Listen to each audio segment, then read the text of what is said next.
শুরু করো।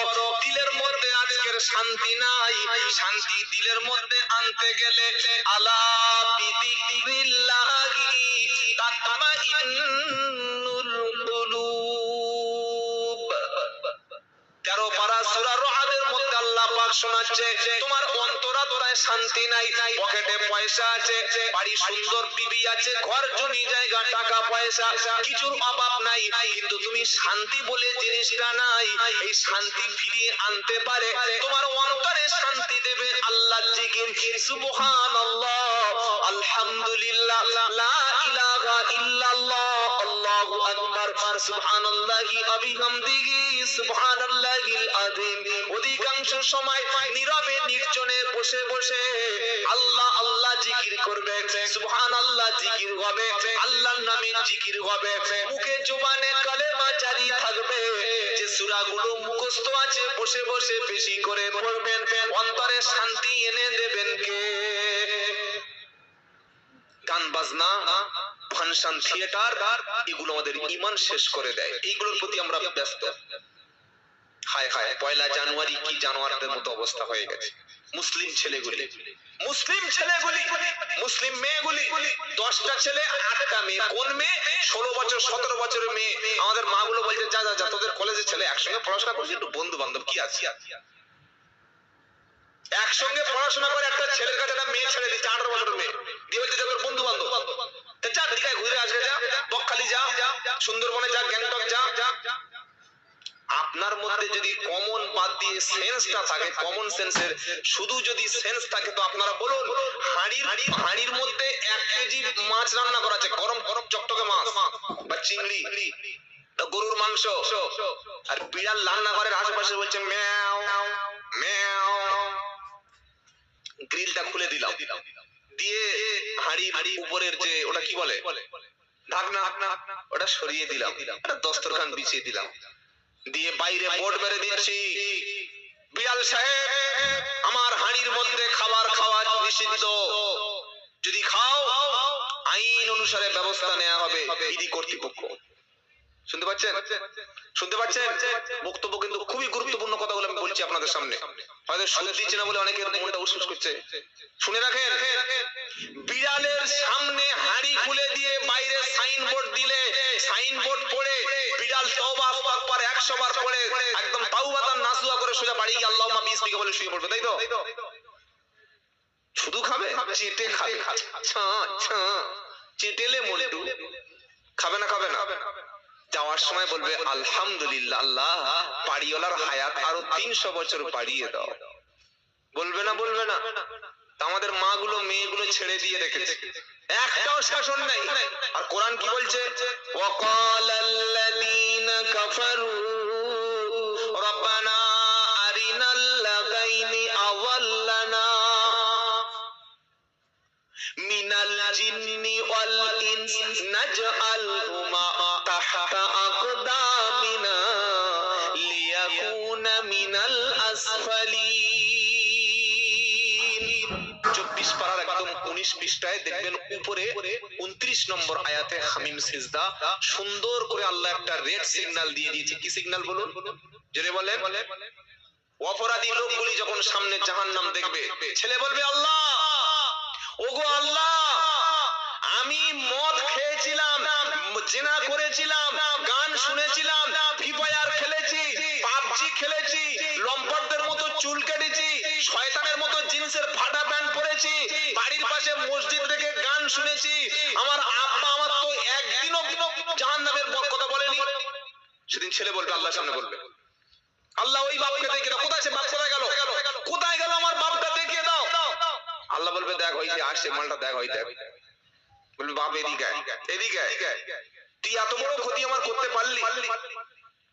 তোর কাছে আমি তো 3 লাখ টাকার ঘর একটা চাইনি, তোর কাছে দামি 6 লাখ টাকা 3 লাখ টাকা তো ওই ভার্সন 4 গাড়ি চাইনি, তোর কাছে 20,000 টাকার অ্যান্ড্রয়েড ফোন চাইনি, তোর কাছে দামি ল্যাপটপ তো চাইনি, তুই আমাকে লেখাপড়ার শিক্ষা দিসনি কেন বল? জাহান্নামের ভয় আমাকে কেন দেখালিনি বল? কেন আমাকে গান বাজনা থেকে নিষিদ্ধ করলিনি কেন বল? বাপ তুই আমাকে জাহান্নামী কেন বানিয়েছিস বল? ফজরের সময় আমার কোমরে দড়ি দিয়ে বেঁধে তুই মসজিদে নিয়ে যাসনি কেন বল? আমি তো মদ খেয়ে বাড়িতে এসে শুয়েছিলাম, আমি তো গাঁজা খেতাম, আমি তো বিড়ি খেতাম, বাপ তুমি দেখতে, আমি চুল কেটেছি শয়তানের মতো, বাপ তুমি তো দেখেছিলে, এরপরে তোমার মুখে প্রতিবাদের ভাষা কেন ছিল না বাপ বলো? বাপের মুখ সেদিন নিচু হয়ে যাবে। মেয়ে সেদিন মাকে বলবে, মা তোমার তো পর্দা ছিল খুব সুন্দর, তুমি তো খাদিজার মতো জীবন যাপন করতে রাদিয়াল্লাহু তাআলা আনহা, তুমি তো তাহাজ্জুদ পড়তে মা, কিন্তু এই জ্ঞানটা তোমার ছিল না যে আমি 17 বছরের মেয়ে একটা 22 বছরের ছেলের সঙ্গে পার্কে গিয়ে গল্প করতে গেলে, পয়লা জানুয়ারি জানোয়ারদের সঙ্গে ভ্রমণ করতে গেলে, আমার বাড়িতে আমার বড় বুবুর স্বামী, আমার যে ভাই এসেছিল দুলা ভাই, তার সঙ্গে ঘুরতে গেলে আমার ইজ্জত নষ্ট হবে, ওই মা তুমি একদিন তোমাকে নিষেধ করোনি মা? আমি যখন পাতলা কাপড় পরে যুবক ছেলেদের রাতের ঘুম কেড়ে নিয়েছিলাম, আমি যখন লেগিংস পরে হেঁটে গেলে 4টে ছেলে রাতে ফরজ গোসল করতে হতো, ওই মা তুমি এগুলো তোমাকে মানা করোনি? খুব খারাপ লাগছে নাকি? ভাবছে এই মালটার আবার ফের কি এবছর আনলো। এই বাবাজিরা, আল্লাহ বলেছে তাই বলে দিয়েছি। আমার তো একটা কথা, হযরত বসে আছে পাশে, আল্লাহ বলেছেন সেদিন জাহান্নামীরা আফসোস করবে। কি বলবে? এইবার মূল পয়েন্টে ফিরে আসি। নাজআলহুমা তাহতা, দেখছেন কোন দিকে হাত দেখছেন? এই যে যখন কোরআন শুনবেন বডি ল্যাঙ্গুয়েজটা লক্ষ্য রাখবেন। নাজআলহুমা তাহতা আকদামিনা লিয়াকুনা মিনাল আসফালিন।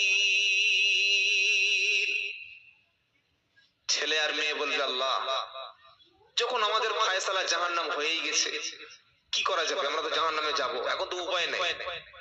তো যাওয়ার আগে গোটা হাসরের ময়দানে আমার বাপ এবং মাকে অন্তত পায়ের তলায় একবার চেপে দিয়ে যাই, কি এদেরকে একবার মারিয়ে দিয়ে চলে যাই, গোটা পৃথিবীর লোক দেখুক যে সর্বনাশে বাপ মা। এই বাপ মা হওয়ার থেকে আল্লাহ হেফাজত করুক, জোরে বলুন আমিন। কত বড় মানে গুরুত্বপূর্ণ একটা দায়িত্ব আছে বাপের উপরে, জানেন? ছেলের মুসলমানি দিয়েছে, 18 বছরে বিয়ে দিয়েছে, একটা ঘর বেঁধে দিয়েছে, দিয়ে বলছে 4 ছেলের বাপ। তুমি 4 ছেলের বাপ হয়েছে, এটা সহজ ব্যাপার। জাহান্নামের আগুন থেকে তোমাকে ছেলেকে বাঁচাতে হবে। আর ছেলে মেয়ের প্রেমে পড়ে গিয়ে আল্লাহ জিকির যেন তোমার থেকে নাশ করে যায়। ইয়া আইয়ুহাল্লাযীনা আমানু, ইয়া আইয়ুহাল্লাযীনা আমানু, আহা হে বিশ্বাসী ঈমানওয়ালা। আল্লাহ ঈমানদারদের কোরআনে 86 বার ঈমানওয়ালা বলে ডেকেছে, সুবহানাল্লাহ বলো। লা তুলহিকুম আমওয়ালুকুম ওয়ালা আওলাদুকুম আন যিকরিল্লাহ ওয়া মান ইয়াফআল যালিকা ফাউলাইকা হুমুল খাসিরুন। সূরাটার নাম মুনাফিকুন। কি সূরা? মুনাফিকুন। 9 নম্বর আয়াত, 28 নম্বর পারা, একদম পরিষ্কার করে আল্লাহ বলে দিয়েছে, ইয়া আইয়ুহাল্লাযীনা আমানু লা তুলহিকুম আমওয়ালুকুম ওয়ালা আওলাদুকুম আন যিকরিল্লাহ। হে ঈমানদারেরা, যারা কলেমা পড়েছে শুনে যা, শুনে যা। লা তুলহিকুম আমওয়ালুকুম ওয়ালা আওলাদুকুম, তোদের মাল আর তোদের সন্তান, এই দুটো যেন আমার জিকির, আমার স্মরণ থেকে তোদেরকে যেন গাফেল না করে দেয়। কে বলছেন? আপনারা শুনছেন? ঘুমাচ্ছেন না তো নাকি? কারণ ঘুমন্ত শ্রোতা মানে ভয়ঙ্কর ব্যাপার। একটা জলসা হচ্ছে আর আমাদের বক্তা তো বেশ ভাইজান বাপজিরা ও আব্বা জানেরা ও ভাইজানেরা, আমার বড় পীর আব্দুল কাদের জিলানী বাবা এত বড় একটা পীর ছিলেন বাবা।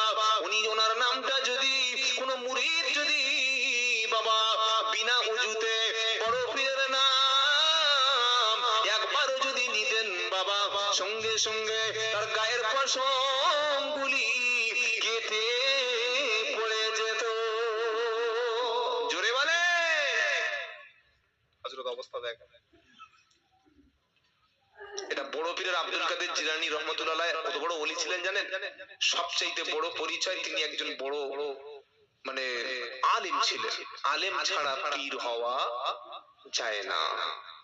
কেউ স্কুলে কলেজে লেখাপড়া না শিখে যদি বলে আমি মাস্টার, এই যে হওয়া যাবে? কথা বলে না। কোরআন হাদিস না পড়ে আমি বক্তা, হয়ে যাবে নাকি? আর এখন তো তাই হচ্ছে। তো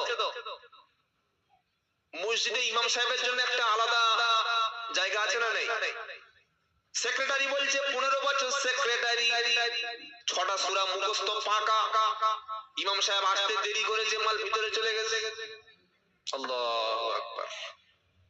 কে? ইমাম।